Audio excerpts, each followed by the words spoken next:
मंत्री धनंजय मुंडेंचा राजीनामा घेतल्यानंतरही अनेक प्रश्न निर्माण झाले होते। राजीनाम्याला उशीर का झाला? सरपंच संतोष देशमुखांच्या हत्येचे फोटो समोर आल्यानं राजीनामा झाला का? आणि आता धनंजय मुंडेंनाही सहआरोपी करण्याची विरोधकांची मागणी आहे। या सर्वच प्रश्नांवर मुख्यमंत्री रोखठोकपणे बोलले। पाहुयात TV9 मराठीचा हा special report. Dhananjay Munde direct इसमें इन्वॉल्व थे या उनके यहाँ पर कोई मीटिंग हुई, ऐसी कोई भी चीज मिलती तो सीआईडी उसके ऊपर कार्रवाई करती। मेरी जानकारी के अनुसार ऐसी कोई चीज नहीं है। धनंजय मुंडेंचा राजीनामा घेऊन मंत्रिमंडळातून हकालपट्टी केल्यानंतर मुख्यमंत्री देवेंद्र फडणवीस पहिल्यांदाच TV9 मराठीवर थेट बोलले। TV9च्या कार्यक्रमातून त्यांनी मोठा खुलासा केला। ज्या खंडणीमधून सरपंच संतोष देशमुखांची हत्या झाली त्या खंडणीची बैठकच धनंजय मुंडेंच्या बंगल्यावर झाली, असा आरोप भाजपचे आमदार सुरेश धस यांनी केलाय। तो सवाल TV9चे संपादक उमेश कुमावत यांनी थेट मुख्यमंत्र्यांना विचारला। त्यावर अशी कोणतीही बैठकच मुंडेंच्या बंगल्यावर झाल्याचं चौकशीमध्ये आढळलं नाही, असं मुख्यमंत्री म्हणाले। चार्जशीट में एक बात कही गई है फडणवीस जी कि ये जो कुछ हुई हत्या संतोष देशमुख की वो फिरौती के लिए हुई, फिरौती से सब कुछ शुरू हुआ और उसके बाद हत्या हुई। यानी कि फिरौती के मामले में जो आरोपी है वही आरोपी हत्या के मामले में है।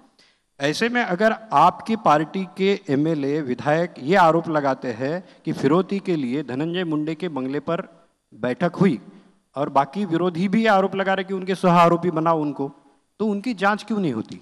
जब इसकी तफ्तीश की गई उस समय भी सीआईडी के ऊपर कोई दबाव नहीं है।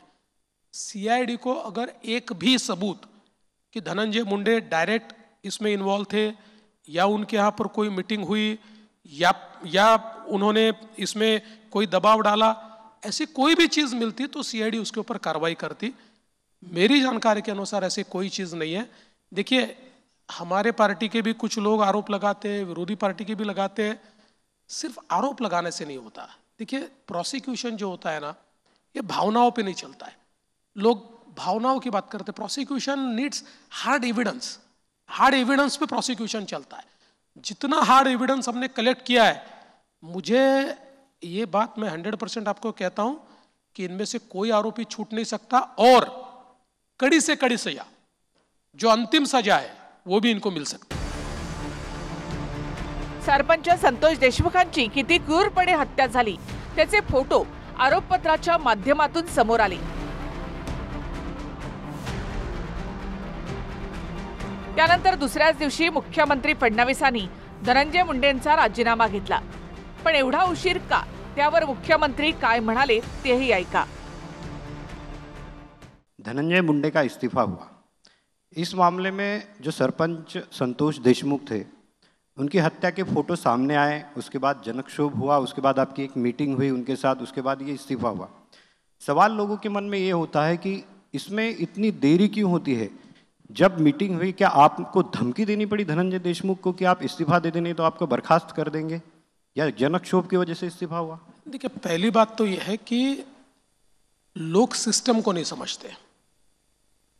जिस समय ये घटना घटी और घटना के बाद जब मैंने उसमें सीआईडी की इंक्वायरी अनाउंस की तो मैंने सीआईडी के लोगों को बहुत स्पष्ट शब्दों में कहा, there will be no interference, आप पूरी ताकत के साथ आगे जाइए।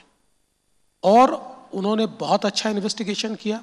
अभी धनंजय मुंडे इनका इस्तीफा सही समय हुआ, गलत समय हुआ, इसके डिबेट में मैं नहीं जाता। देखो, राजनीति में आप पहले दिन भी ले लो, दूसरे दिन भी ले लो या आखिरी दिन भी ले लो, लोग जिसको बोलना है बोलते हैं।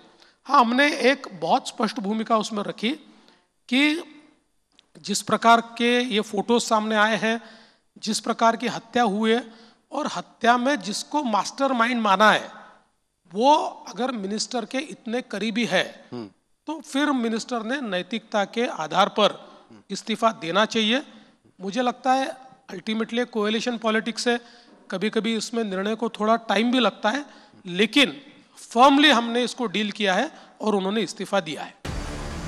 मुख्यमंत्र्यांनी धनंजय मुंडेंना मंत्रिमंडळातून काढण्याची प्रक्रिया करावी लागेल अशी धमकी दिली आणि त्यानंतरच मुंडेंनी पीएच्या माध्यमातून राजीनामा दिल्याची माहिती आहे।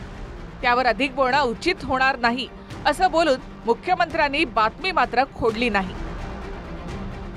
आपने मेरे सवाल का जवाब नहीं दिया। मैंने पूछा था कि आप धनंजय मुंडे को आपने धमकी दी कि आप उनको बर्खास्त करेंगे, उसके बाद ये इस्तीफा हुआ है। देखिए, मैंने जो कहना था वो बहुत साफ शब्दों में आपको कह दिया।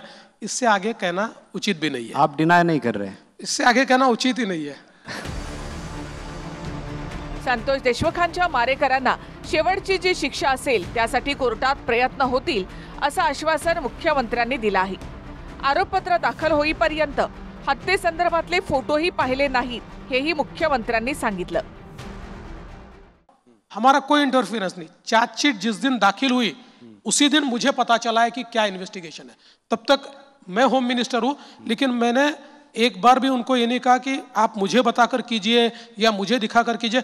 इनफॉर्मली भी मैंने कोई भी उस चार्जशीट के बारे में उनके साथ आपने फोटो भी नहीं देखे थे? बिल्कुल नहीं।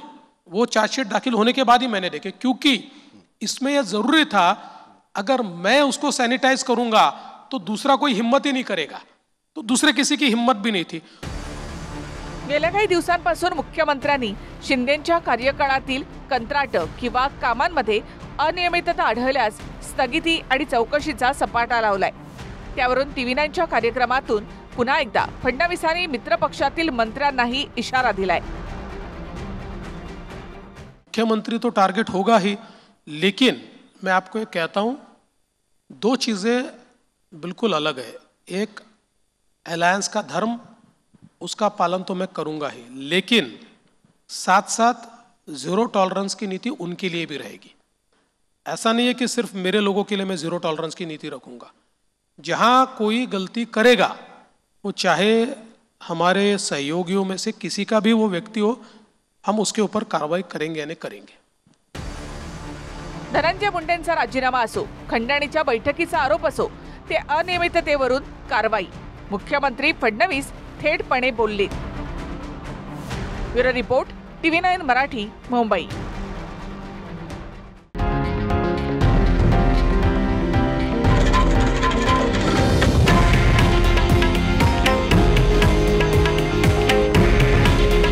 हे आहे देशातील नंबर 1 न्यूज नेटवर्क आणि आपण पाहत आहात TV9 मराठी।